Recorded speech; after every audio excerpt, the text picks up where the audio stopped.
Oi, gente, boa tarde. Lápis em torno da mão e me dou uma luva. Vitor, Felipe, Ana, Dani Gomes. Vamos falar com a Kellen hoje de bebê. Oi, Patrícia. Num instante imagino uma linda gaivota voar no céu. Oi, Bruna. Bruna estava na aula de RM até agora. Contornando a imensa curva, norte e sul, vou com ela. Viajando Havaí, Pequim ou Istambul. Pinto um barco à vela, branco navegando. É tanto céu e mar num beijo azul. Entre as nuvens vem surgindo um Oi, lindo Felipe. avião. Irmão Viagem. Vamos falar dos bebês hoje, dos bebês que choram por cólica, dos bebês que choram por refluxo. Ó, a Gabi Lacava aí, alguém que lida muito com bebê, uma fisioterapeuta pediátrica, queridíssima. As fisioterapeutas pediátricas têm cara de fisioterapeuta pediátrica, elas são tudo delicadinhas, pequenininha, falam baixinho. Jamila. Com alguns bons amigos, bebendo de bem com a vida. Uma América, outra, eu consigo passar no segundo. Gira um simples compasso num círculo. A gente direto de lá. Vamos ver como é que estão as coisas por lá. Tem uma luz linda do sol aqui de Itajaí na janela. Oi. Olá, Tudo bem? tudo bem? Boa tarde para nós duas, né? Conseguimos achar um horário que tá de tarde. Que aproximasse, né? Eu tava falando para eles, tem uma luz linda entrando aqui na janela do consultório. Eu tava atendendo até agora. Tô vendo, naquele tá passando. um sol lindo, delicioso, que vai e vem. Engraçado, bem a hora que eu entrei, esse sol começou a... O universo tá sinalizando. Que bom, eu me preparei, tava vindo de uma meditação da biodinâmica. Espero que a gente, né, troque uma palavra aí que ajude as pessoas. Bem verdade. Gente, sinaliza para nós aqui se tá legal o enquadramento, porque como eu não tô acostumada, eu tô numa mesa que geralmente eu não faço live, vocês estão me vendo bem e vendo bem a Kellen, tudo bem? Aí? Ok? A live vai ficar gravada também no IGVT, tanto no meu quanto no da Kellen, porque daí ela pode compartilhar, tá? Ah, isso é ótimo, né? Para as pessoas que não tiverem. Eu abaixo um pouco. Isso Assim é ótimo, bom, porque acho que um pouquinho mais, Ana. Tá aparecendo, tá aqui em você, ó. Não, o contrário. Aí. Beleza? E aí cada um vê no seu tempo, né? Compartilha com amigos. Aí é bom quando grava. Dá para rever, de repente, algumas coisas, né? E, sei lá, alguma dúvida que tiver, a gente vai lá, retoma. Oi, Kelvin, tá aí também, tudo bem? Oi. E abre um espaço para questionamentos, para perguntas, e aí a gente vai, né? Uhum. Kellen, a proposta que a gente, na verdade, a nossa conversa hoje é com relação à fisioterapia pediátrica, né? E eu até estava comentando agora há pouco a Gabriela Lacava, que trabalha aqui, trabalha muito com fisioterapia pediátrica, e talvez algumas outras que entraram eu acabei não vendo, mas o nosso desafio e a nossa dificuldade, e eu nem penso assim, eu tô falando isso porque eu fui uma mãe de uma bebê bem complicada, que hoje está com 18 anos, mas que Me eu me lembro. lembro assim, que muitas vezes eu me sentia meio que numa sensação de solidão. Oi, Luiz. Numa sensação meio que estar solitária, que eu queria soluções e que eu não achava. Que sempre quando eu falo em fisioterapia pediátrica, eu me remeto àquela minha sensação, assim, que eu precisava de ajuda e eu tive muito ajuda. Eu acho que é importante falar aqui na Marta, na Karen, que eram nossas colegas e que sempre me salvavam, mas que acabava que naquela época talvez a gente não tivesse o conhecimento que se tem hoje, o quanto a gente é grato ao mundo e a profissionais como você que foram em busca desse auxílio para essas mães, né? Então, agora de manhã ainda eu estava comentando aqui que eu ia fazer uma live com uma mãe de uma bebê de 4 meses e que estava tratando porque não consegue dormir, tem dor e tá o tempo todo com dor porque a bebê não dorme. A gente assiste a live lá e tenta esclarecer alguma dúvida por conta de um refluxo que até então, né? Eu já circulei um pouco nessa área, depois eu achei que tem pessoas que têm muito mais condição de trabalhar com esse bebê. Então, a nossa conversa hoje é justamente para a gente transitar nesse universo das mães, dos pais, não só das mães, dos irmãos, dos bebês que choram, né? Dos bebês que têm desconforto, dos bebês que alteram toda a rotina da família. E de que forma que a fisioterapia pediátrica e que profissionais como você estão trabalhando nessa área para dar esse suporte para essa família, para essas famílias, né? Então, boa tarde a todos que eu não cumprimentei e a gente vai tentar desenvolver a respeito desse assunto. Então, primeiramente, obrigada pela atenção de todos. Vamos lá. Nós não temos todas as respostas, né? Mas os bebês e as crianças trazem essas respostas para a gente. Então, eu acho que o que a gente tem feito, de certa forma, é se educar para entender essa linguagem da criança. Então, o choro é uma forma de comunicação. A gente não pode banalizar o choro. Então, a maneira como nós fomos criados para sermos fortes, para sermos ativos, proativos, para a gente estar sempre em movimento, realizando alguma coisa, isso já começa com as expectativas que a gente tem de uma gestação. Mesmo que hoje o conhecimento traz muito benefício, além da culpa que isso gera quando você não alcança esse ideal, de verdade, a gestação é um período onde a mãe deveria entender que naquele momento ela está se preparando para sair do controle. Que ela pode fazer o melhor dela, se alimentar bem, fazer os exercícios, fazer osteopatia, pilates, se preparar para esse parto, mas que essa abordagem que a gente tem em relação à pediatria já começa na gestação. E entender que essa abordagem na gestação é uma oportunidade dessa mãe se conectar com ela mesma, ficar um pouco mais neutra, aceitar que ela vai precisar encontrar um outro ritmo, um outro tempo, um outro movimento, uma outra postura, que tudo vai mudar, que cada dia é um dia e que não depende só dela, né? Então depende da relação que ela tem com o marido, depende da relação que ela tem com a mãe e o pai dela, depende da situação financeira, econômica, né, que a pessoa está vivendo. Muitas vezes a gente tem a sorte de ter uma gravidez desejada, planejada e ter uma boa base, mas muitas vezes a criança vem no meio de um furacão, a gente é humana, a gente passa por todos esses sentimentos até aceitar, né? Então, desde esse período, às vezes as tentativas de engravidar, hoje em dia é muito comum, a gente está adiando a maternidade e os problemas hormonais, que eu acho que está muito ligado ao estresse e essa hiperatividade, esse excesso de cobrança do mundo. Hoje, coloca essa mãe que quer ser mãe já numa situação já de tensão. Poxa, será que eu vou engravidar? Será que eu vou conseguir engravidar? Aí você passa uma vida inteira inibindo a tua ovulação, não tendo nem noção do que é feromônio, como é que é teu ciclo, como é que você se sente. De repente você quer ser mãe.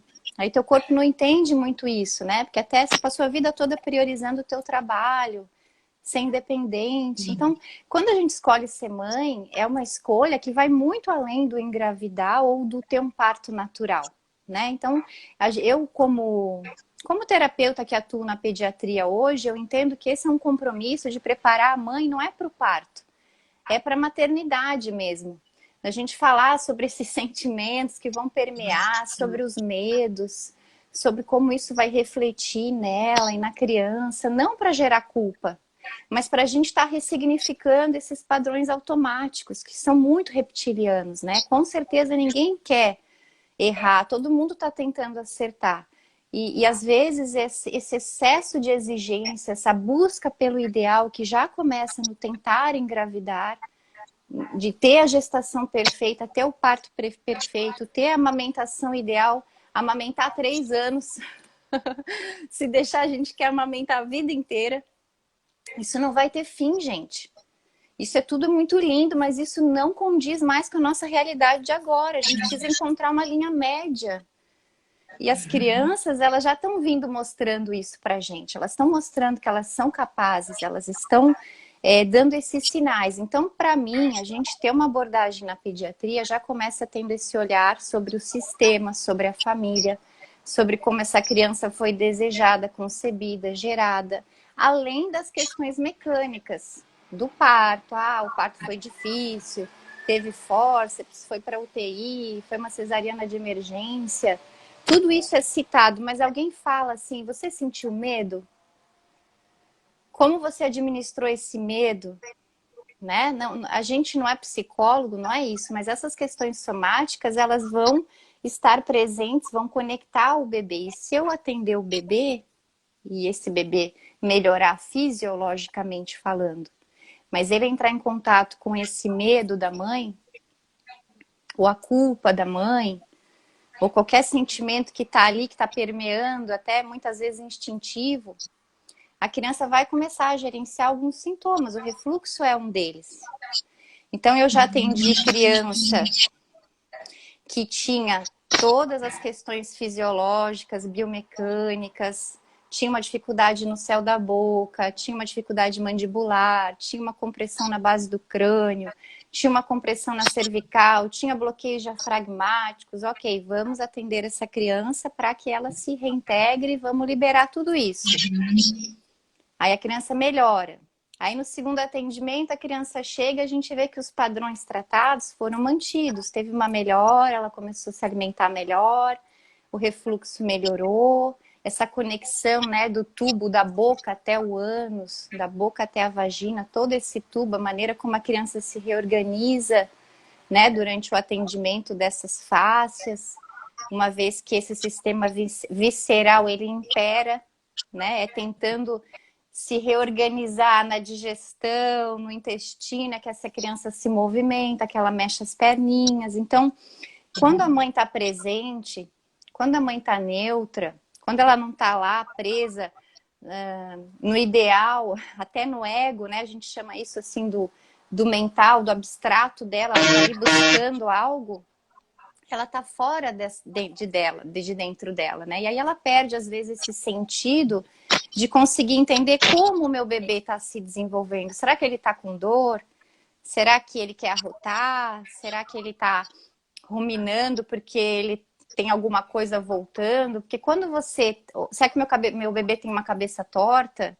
Será que ele vira só para um lado e não vira para o outro? Então, quem nunca teve um bebê na vida, quem não estuda isso, quem é mãe, quando o bebê nasce, nasce a mãe. E a gente não entende de tudo isso. Hoje em dia tem muita informação, mas tem muita gente leiga que nunca ouviu falar de nada disso, que não sabe o que é um osso occipital, que chega dizendo, ó, meu bebê não vira a cabeça, meu bebê parece que tá sempre aqui, que não...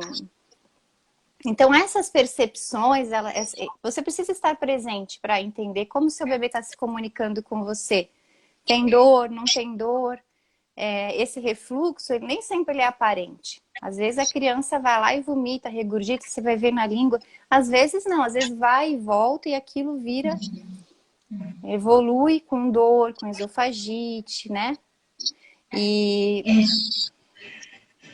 Então, assim, primeira coisa, a gente não pode banalizar esse choro. Existe o choro natural, o desconforto natural, até os 3 meses, 6 meses, a gente entende que a criança vai ter um certo desconforto. Ele vai soltar um punzinho, talvez ele acorde, mas logo ele vai voltar a dormir. Se você pegar no colo, ele está desconfortável, ele precisa arrotar, você vai ajudar, ele vai arrotar, ele vai melhorar. Ah, tá nascendo um dentinho, ele tá agitado. 2, 3 dias, depois isso tem que voltar para uma linha média, né? Tem que voltar. Então, é normal no desenvolvimento da criança, vai ter padrões de mais atividade, de menos. Às vezes vai dormir bem, às vezes vai ter um soninho alterado. Mas quando isso se instala, vira um padrão permanente, a gente tem que olhar para isso. Não é normal, não é o temperamento. Ah, minha criança dorme pouco porque ele é assim. Não, ele está em alerta, tem alguma coisa acontecendo. Ele vai se desenvolver? Vai. Com certeza vai. Eu tô aqui, eu sou a prova viva disso. Né? Plagiocefálica. Então, a questão é como a gente vai se desenvolver? Como a gente vai se conectar com a gente mesmo? Não é isso que a gente está buscando hoje? Equilíbrio, saúde, um sistema imunológico bom, entender quem nós somos nesse mundo, o que nós viemos fazer, enfim. Isso já começa com esse bem-estar do bebê, porque uma criança que se sente bem consigo mesma, que encontra a sua mãozinha, que chupa o seu dedinho, que acorda e fica ali olhando, descobrindo, isso é normal. Agora, se uma criança acorda sempre gritando, chorando, a cama tem espinho, fica no colo da mãe o tempo todo, isso vai até prejudicar o desenvolvimento dessa criança, motor. Porque ela precisa ficar de barriga para baixo, ela precisa fazer a extensão da coluna. E a criança que tem desconforto nessa área, né, desse tubo digestivo, ela não vai ter conforto de bruços. Isso vai fazer com que ela tolere menos ou que ela não tolere. Vai refletir no desenvolvimento? Vai. Né? É um problema? Não sei. Mas se a gente o que eu puder tenho evitar... visto, assim, é que o índice de crianças ou de mães que com a queixa de bebê que chora o tempo todo, que não dorme, que tem um desconforto permanente. É raro a gente ver uma mãe hoje dizendo que tem um bebê tranquilo, assim, de pais evitarem de sair de casa, de pais alterarem toda a sua rotina, de não terem convívio com nada do meio externo, de não socializarem, justamente para evitar que essa criança altere a rotina, porque qualquer alteração de rotina gera desconforto, que gera choro, e aí vai, sei lá, uma semana para recuperar.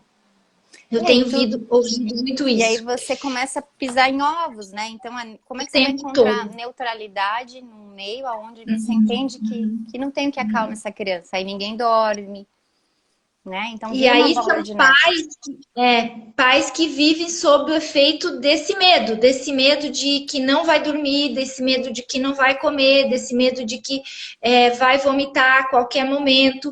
Então tem essa neutralidade, ela não está presente, né? E eu acho que a gente precisa, assim, qual é que é o caminho para isso? Como é que a gente pode ajudar esses pais? Como é que se detecta isso? Qual é que é a ferramentas que a fisioterapia pode utilizar, Kelly? Eu acho que tem muitas ferramentas da parte da ortopedia, da fisioterapia em si, né, da terapia manual, essa abordagem no corpo facial do paciente, nas vísceras, no sistema nervoso, né? Essa abordagem que cada um a seu modo faz, até uma massagem ayurvédica, enfim. Essas abordagens, mesmo que você não tenha a percepção do quanto elas estão indo a fundo, enfim, dependendo do teu nível de abertura, isso já é uma cura, né? Então, cada um vai encontrar suas formas de relaxar. Eu recomendo o contato com o mundo natural, com a natureza, com as coisas simples, para estabelecer pausas, né? Nem todo mundo tem isso dentro do apartamento, mas se você puder, em algum momento, sair com a criança, mesmo que você esteja amamentando, se você tá se sentindo sufocada por tudo e não está vivendo um bom momento, não está neutra, se você ficar mais próximo da natureza, vai ser mais fácil você encontrar essa neutralidade. Então, o mundo natural tá perto, tá com o chão descalço no chão, ou caminhar na areia da praia, ou sentir o mar, ou simplesmente sentir o vento, sentir o cheiro, perceber o movimento dos animais, dos pássaros. Isso leva a gente, tira a gente do nosso mental, das nossas cobranças, dos nossos conflitos, porque são os conflitos que gerenciam esse desequilíbrio. Uma vez que você pensa nesse conflito, ele já se instala, e muitas vezes ele já está instalado, por exemplo, quando é um parto de emergência, quando é uma situação que a mãe viveu, agora nessa situação de coronavírus, tem muitas mamães que estão parindo tendo medo. E você vê que faz toda a diferença. Eu estava acompanhando uma mamãe famosa que teve uma bebê, foi um parto natural, e desde o começo eu ouvi e falei, nossa, como ela está tranquila. Então, quer dizer, ela conseguiu encontrar uma neutralidade, mesmo no meio da pandemia, para entender que ela e o bebê dela iam estar seguros. E isso é quase uma fé, né, Ana Lígia? É algo que está além de você, né? Então, essa conexão, essa neutralidade, eu entendo que tá nesse silenciar, mas se permitir também. Tem gente que pergunta assim, quando você está atendendo, você vê as coisas acontecendo? É quase que uma escuta eferente, assim, porque mesmo não é uma visão, é uma percepção, parece que é uma escuta. Mas a tua cabeça tem que estar muito livre de tudo para que essa história se apareça para você. Porque não é você que está escrevendo essa história, você está lendo. E ler isso num bebê é ainda mais particular, né? Porque se você já chegar, eu vou tratar o refluxo. Eu vou tratar Se você fala sobre isso na frente do bebê, ele já começa a ficar tenso, porque aí você já conecta com um problema. O bebê não tem problema. Né? A gente está dando um nome para esse problema. Agora, a gente não vai tratar o refluxo, a cólica, a gente vai tratar o bebê. E às vezes essa filosofia fica até incompatível com as expectativas das mães mais ansiosas, né? Que ela chega e fala assim, o meu filho não dorme, eu quero que você faça ele dormir. Eu digo assim, eu não posso te dizer que esse tratamento que a gente vai fazer vai refletir no sono, mas eu posso te garantir que isso vai ajudar teu bebê a se reorganizar melhor. Talvez ele vai trazer outras respostas, mas eu não sei quais são essas respostas, né?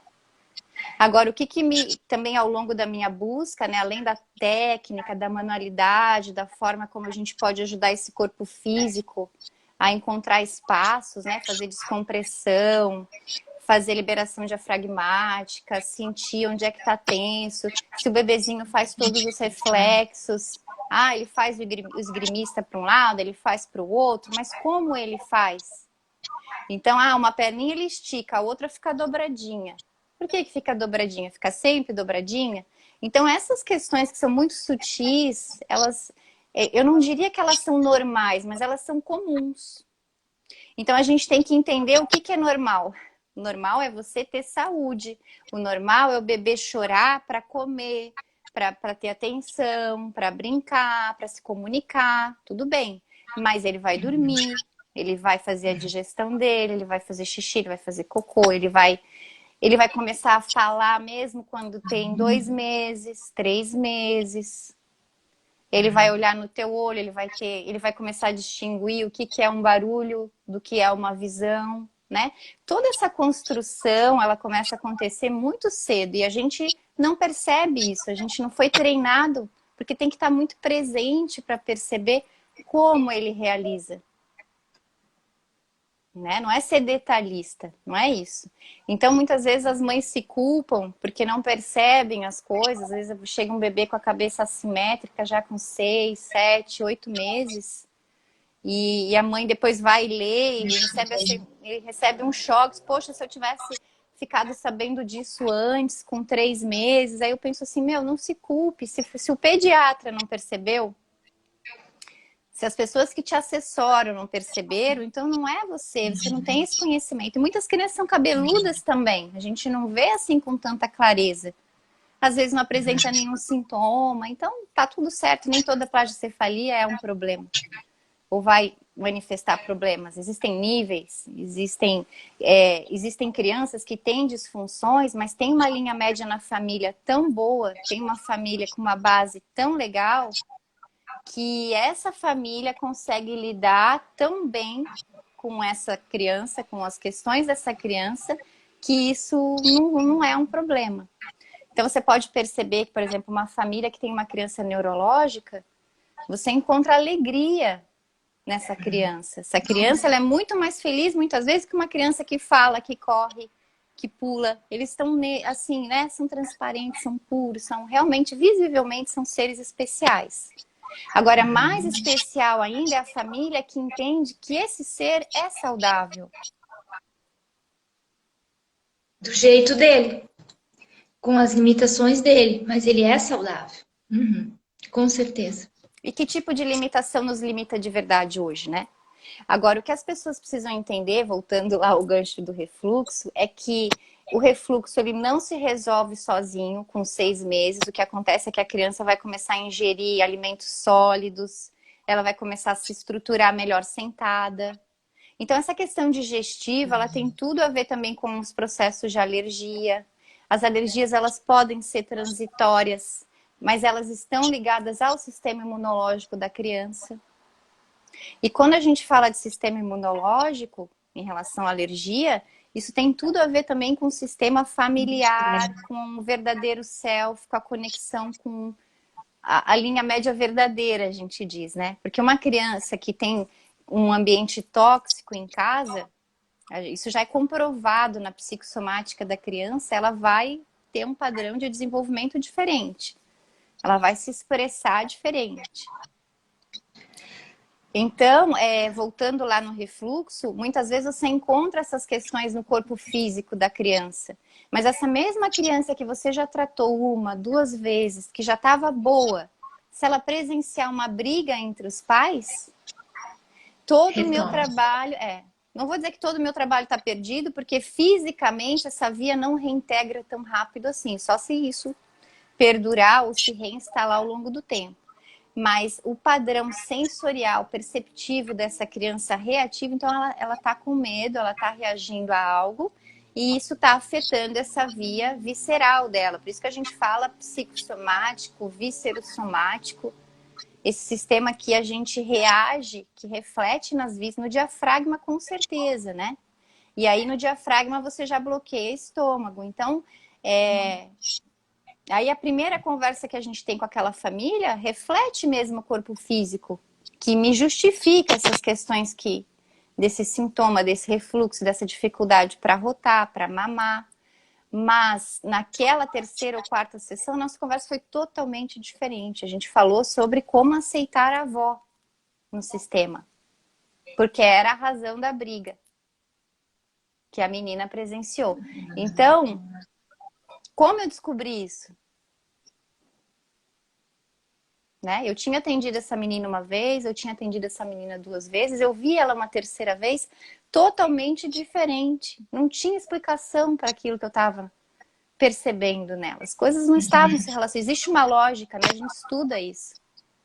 Agora, a gente tem que entender que existem questões que a gente não vai entender, mas que a gente vai poder acessar. Ao menos perceber que isso está vindo de algo externo, que isso é novo, que aconteceu alguma coisa diferente. Então, assim, a minha prática clínica me mostra isso. Quando a gente trabalha o crânio, quando a gente trabalha os diafragmas, quando a gente acessa esse sistema nervoso autonômico, visceral, a gente está lá mexendo nesse bichinho adormecido, nos medos. E na criança, isso vai linkar direto os medos da mãe.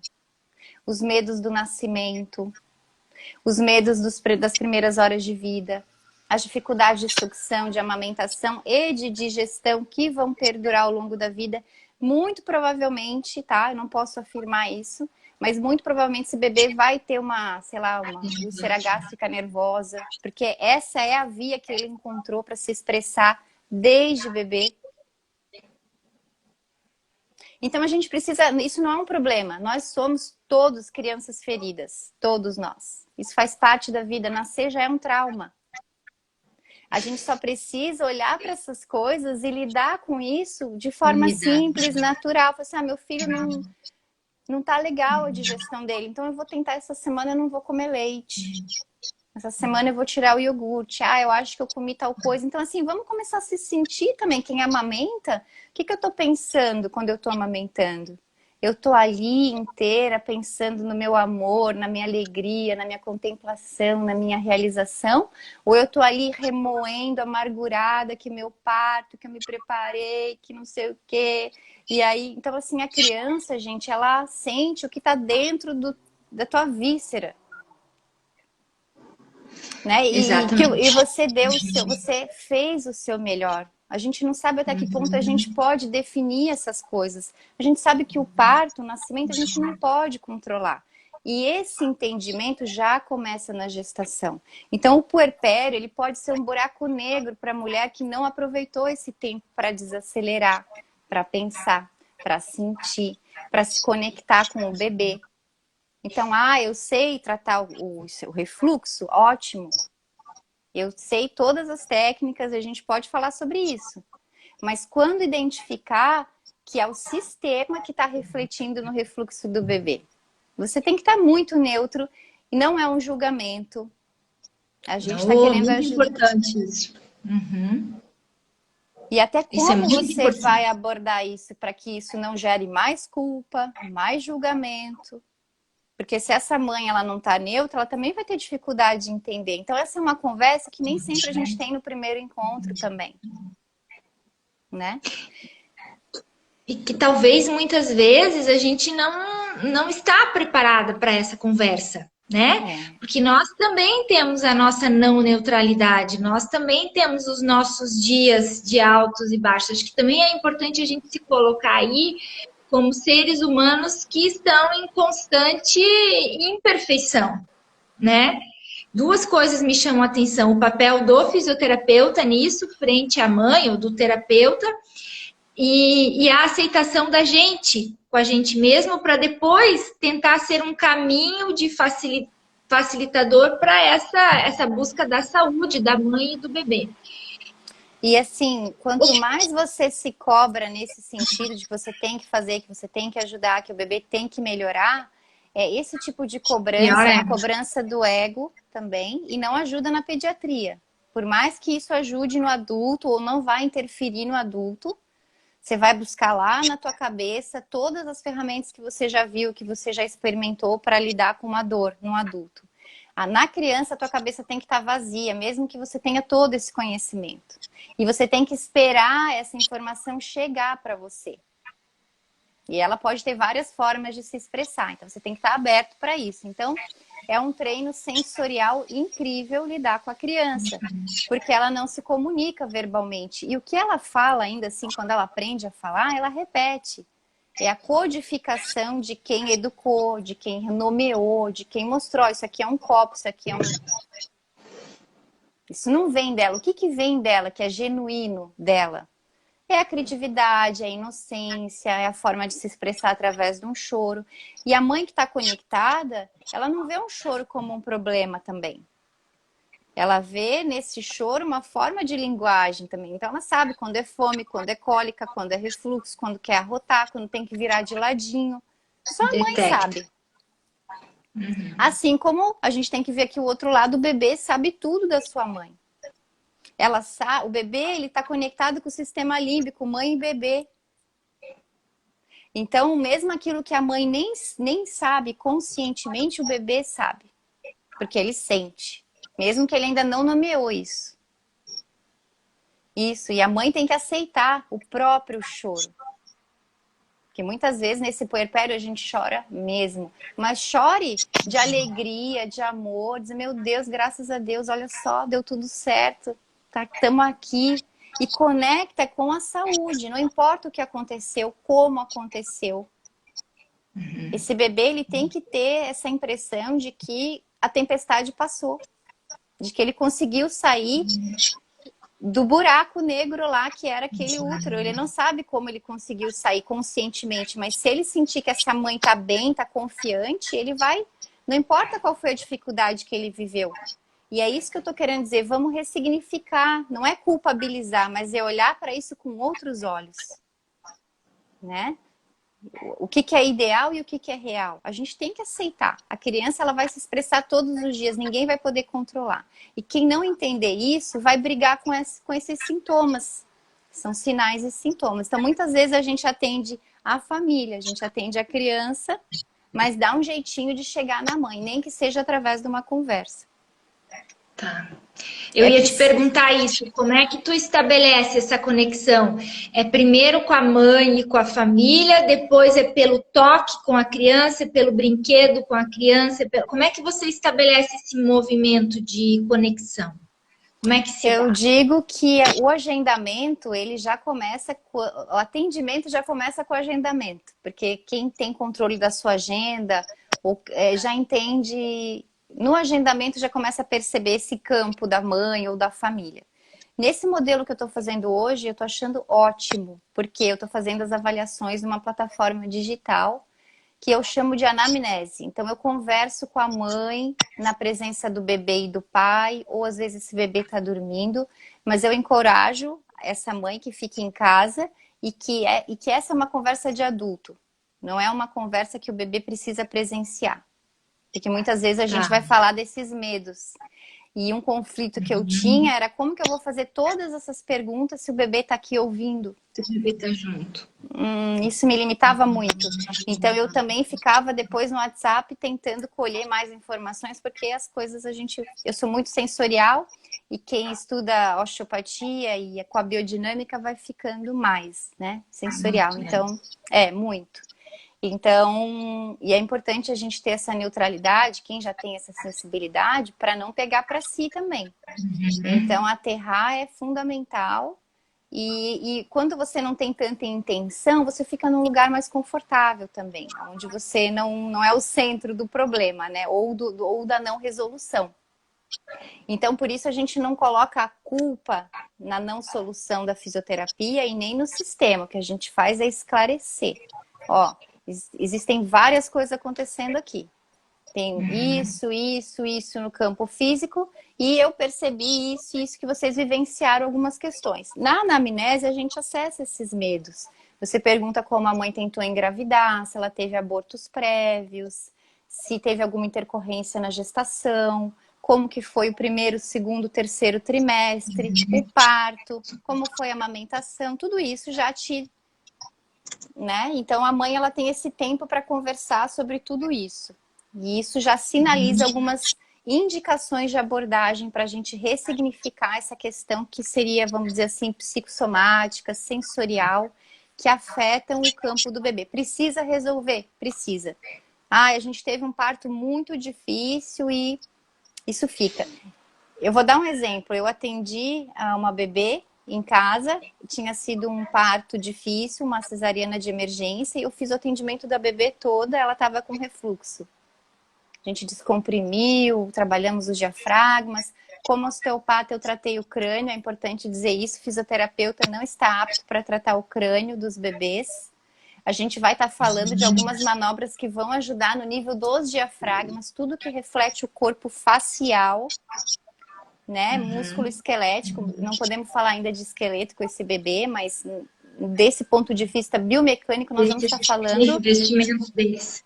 Mas se esse bebê tiver uma disfunção craniana importante, ou se você tiver alguma dúvida, seria interessante uma avaliação osteopática, porque as disfunções intraósseas, até para um osteopata muito bom, não é simples. Você precisa ter um bom nível de estudo e estar nisso há algum tempo para ter essa manualidade. Então, eu contraindico. A gente vai estar falando disso nos cursos, como uma forma do fisioterapeuta entender quando ele precisa encaminhar para um osteopata. Nós não estamos para concorrer, nós estamos para juntar forças. Até porque esse bebê não tem indicação de fazer muita osteopatia na vida dele. Se o osteopata for bom, se ele entender das intraósseas, ele vai resolver tudo antes que o crânio se ossifique. E isso vai fazer com que esse bebê, que essa fisioterapia seja efetiva. Porque tudo, no caso de uma plagiocefalia, a escoliose não adianta ficar só no esqueleto, na coluna. Se você não tratar o crânio, que muitas vezes é a causa primária daquela escoliose, né? Então, assim, eu não quero entrar nesse mar e estudar tudo isso, porque realmente tem que estudar muito. Então, eu vou encaminhar, não tem problema. E aí, depois, essa criança volta para você tendo mais capacidade, né? De mais plasticidade, até neural, de encontrar outras vias neurais para executar as funções, para digerir melhor, para sentar melhor. Com saúde. Com saúde, Com saúde e com movimento. Isso, porque o que a gente faz, na verdade? A gente não coloca nada no lugar. Na pediatria, a gente diz que a gente dá espaços para que esse movimento que é embriológico, a criança está se desenvolvendo a todo momento, não sou eu que governo esse movimento, o crescimento vai acontecer. Não é à toa que os pediatras falam assim, não tem problema nenhum, bota no chão que se desenvolve. Só que o problema é que as crianças não estão ficando no chão. Eu concordo com isso. Se você deixar uma criança no chão, ela vai se desenvolver. Ela vai rolar, ela vai engatinhar, vai se arrastar, vai se pendurar para subir, vai cair, vai levantar. As crianças não estão tendo essas experiências, né? Que experiência que as crianças estão tendo? Eu acredito que as crianças estão muito no bebê conforto, muito no colo, muito nesse... Aquele período que a gente deveria ficar de 3 meses, eu acho que a gente está ficando pelo menos 6. E essa super proteção, né? O fato, efetivamente, as crianças estão ficando muito pouco de bruços. E tem algumas questões que também são mal interpretadas, vamos dizer assim. Agora é aconselhado que a criança tem que dormir de barriguinha para cima.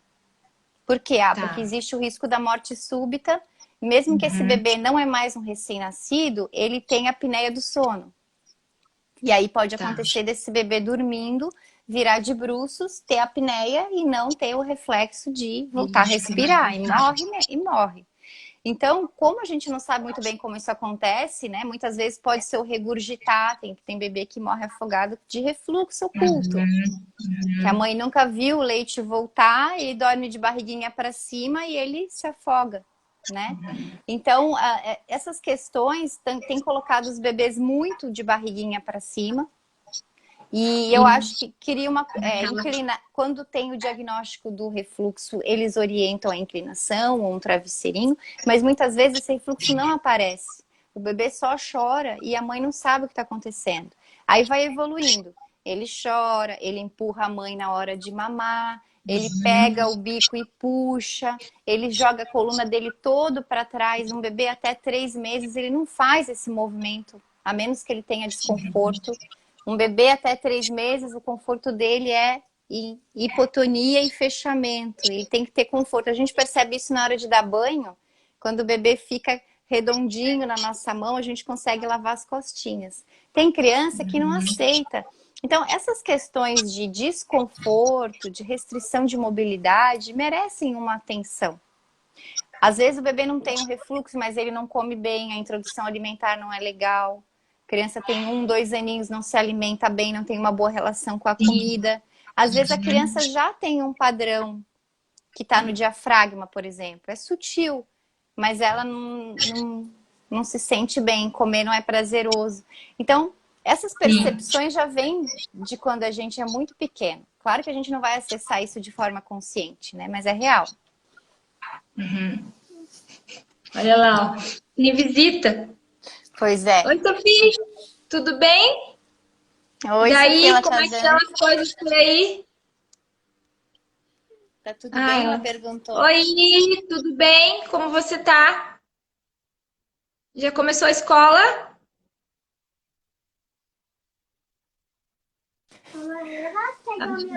Pode, eu tinha trazido o bebê dela para fazer umas demonstrações. Agora. Pegou o bebê?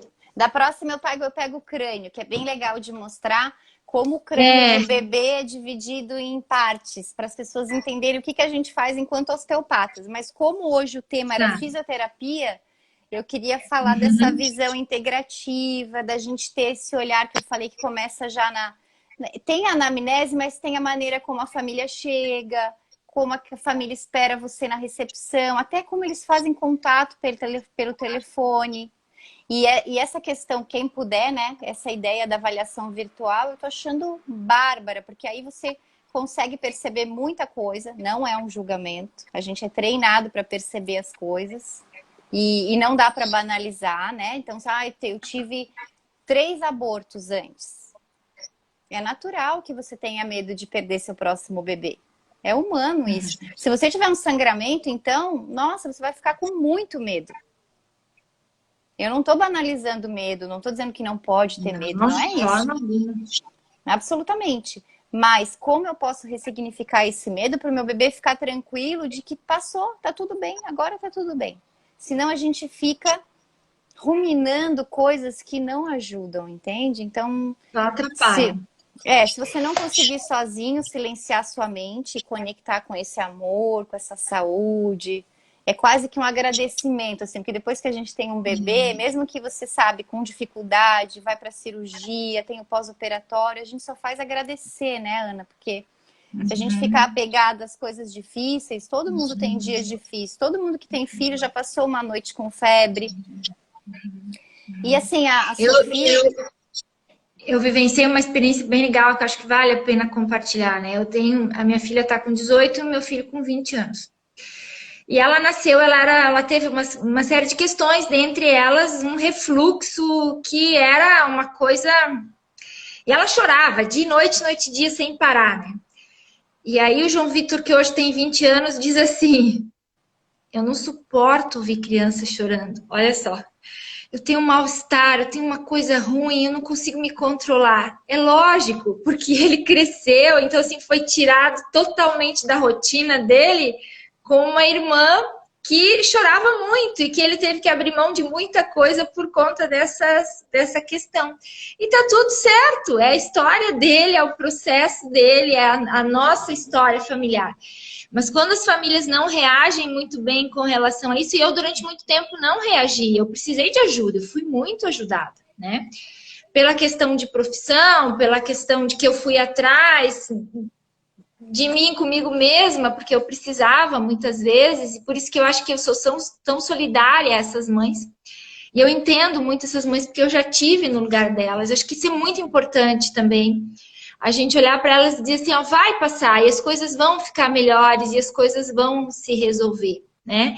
E eu acho muito lindo tu colocar assim que não é mecânico, não é um refluxo, é um bebê que tem um trato digestório e que precisa ter fluxo, que precisa fluir. E o que está acontecendo com esse movimento não está se estabelecendo. Então, acho que isso é muito bonito mesmo. Kellen, eu vou responder que eu acho que tem algumas perguntas aqui, tá? Ó, a Cristiana Rabelo está perguntando quando que ela põe o bebê dela de bruços, a partir de que idade? De barriga para baixo? A partir do 2º mês, você já pode colocar seu bebê 5 minutinhos, ficar junto, né? A criança, a gente costuma dizer que nessa ordem a criança dorme, ela acorda, ela brinca um pouquinho, se for possível, ela se alimenta, depois ela brinca um pouquinho de novo. Então, esse brincar, ele inclui o ficar de bruços. Numa criança que tem refluxo, não é aconselhável dar de mamar e botar de bruços, né? Quem é mãe e o bebê tem refluxo sabe disso. Às vezes até trocar uma fralda, o bebê já regurgita. Então, é toda aquela teoria do arrotar, enfim, quando o bebê estiver mais ativo, um pouquinho, você deixa ele 5, 10 minutinhos por dia nessa idade. Com 3, 4, 5 meses, você vai aumentando esse tempo de permanência no tapetinho de atividades. Isso já vai refletir que o bebê com 3 meses vai fazer as tentativas de girar. E o que acontece normalmente? Acho que parou lá. Foi a Kellen ou foi eu? Vamos esperar um pouquinho.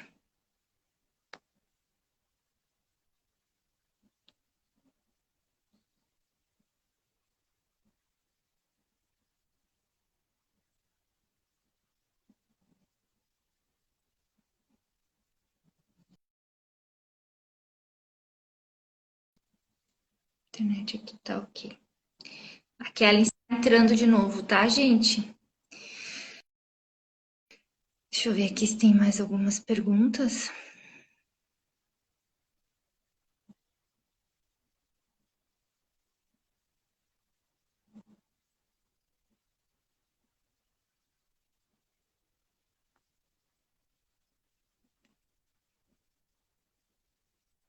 Gigi também. Gigi tá perguntando se é um shadowing do Douyin, será? Vamos perguntar para Kelly, tá? Deixa eu ver aqui.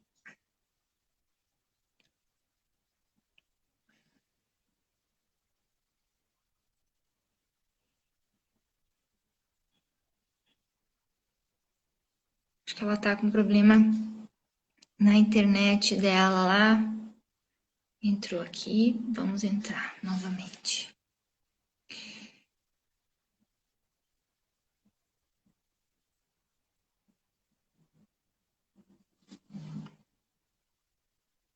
Vamos ver.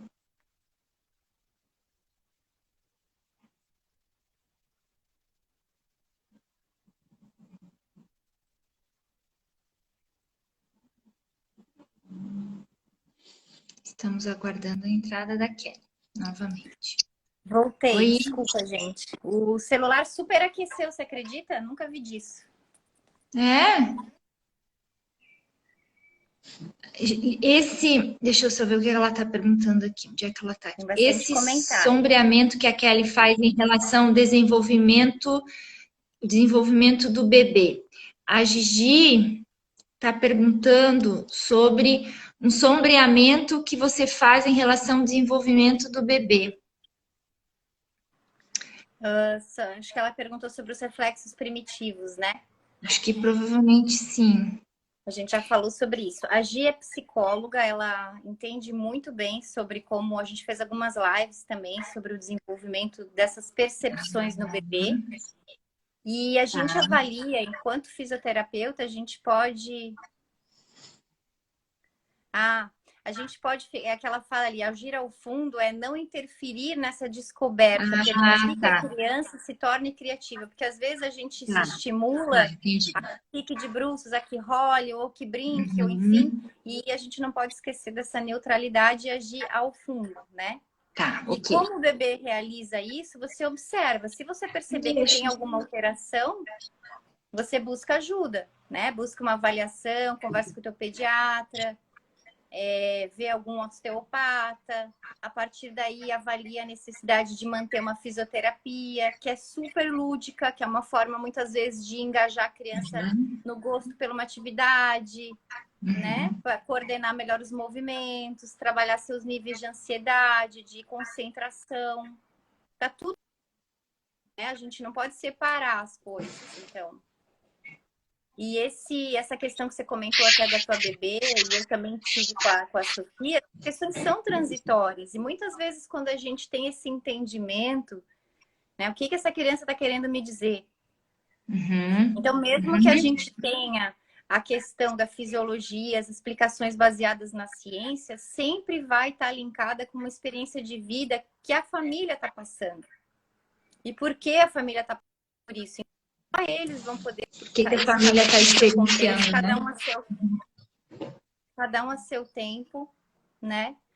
E muitas vezes de fora a gente acompanha algumas coisas, assim... Eu já atendi algumas mamães que me surpreenderam ao terceirizar a maternidade. E isso não é um julgamento, mas infelizmente, por alguma razão, até química, bioquímica, que às vezes envolve depressão e fuga, né? Que às vezes a gente foge de algumas crenças, né? Limitantes, que a gente também foi criada para trabalhar, para ser independente, para não deixar a nossa vida de lado, para não ser a Amélia que fica em casa cuidando dos filhos. Olha que conflito a gente vive. A gente foi criado para não fazer isso, para não cozinhar, para não limpar. Olha como, né? Eu acho que é a realidade da maioria das mulheres aí, dos 40 para cima, pelo menos, né? Então, a gente está fazendo um resgate a esses valores, porque se você é mãe, é importante que você cozinhe para os seus filhos. Tem outro valor, tem outro sabor. Você, mas eu não gosto, não... Encontre um tempo, porque você precisa ter esse tempo para você mesmo. Você precisa provar da sua comida, né? Eu acho curioso a Sofia, ela, quando era pequena, às vezes ela, mãe, você que lavou essa roupa? Às vezes ela viu o varal cheio, eu disse, fui eu que lavei. Obrigada. Era uma coisa assim, tipo... Então, assim, as crianças... Tão natural. É tão natural ela agradecer, mas não era natural para mim fazer. Eu achei legal ela valorizar, porque realmente, por muitos anos eu não pude fazer. Eu tinha que trabalhar muito. E felizmente eu tinha alguém que cuidou dela muito bem em casa, né? Então, cada um vai encontrar. Eu não tô falando... Não existe mais essa vida que você deixa de trabalhar 3 anos e fica com a criança em casa, gente. Isso não... Mesmo que você tenha todas as questões financeiras que te possibilitem isso, essa segurança financeira, ainda assim você vai achar ruim, você vai pirar.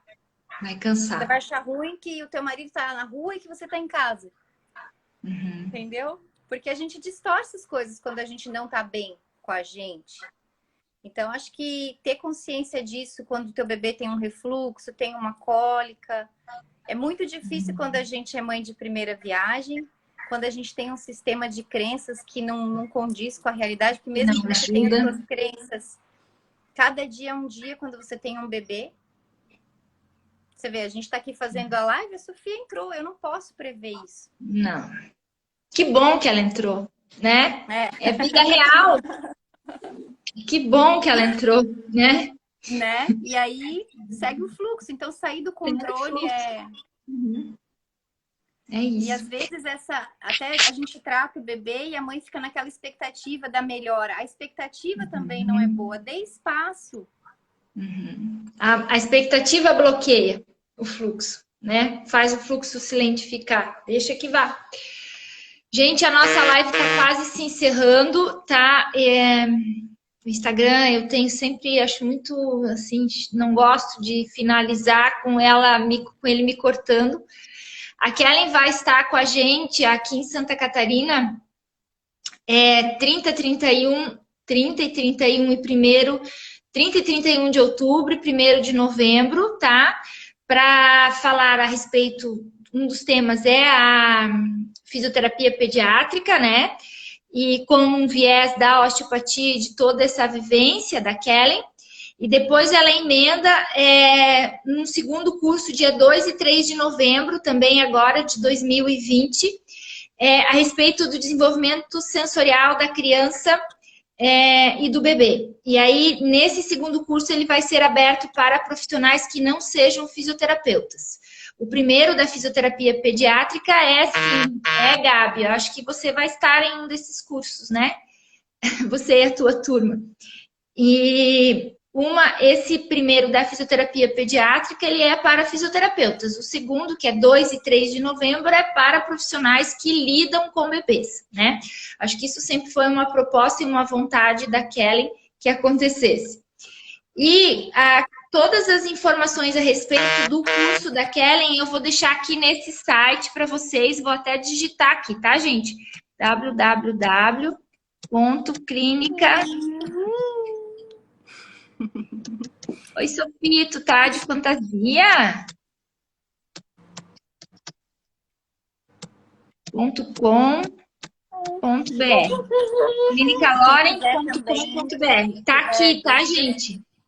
Nesse site, vocês entram lá em inscrições, clicam que vão ter toda a programação dos 2 cursos e também qualquer coisa, é só entrar em contato com a gente pelo Instagram. A Mary, fofa. Oi, Mary. É uma mãezinha também muito conectada.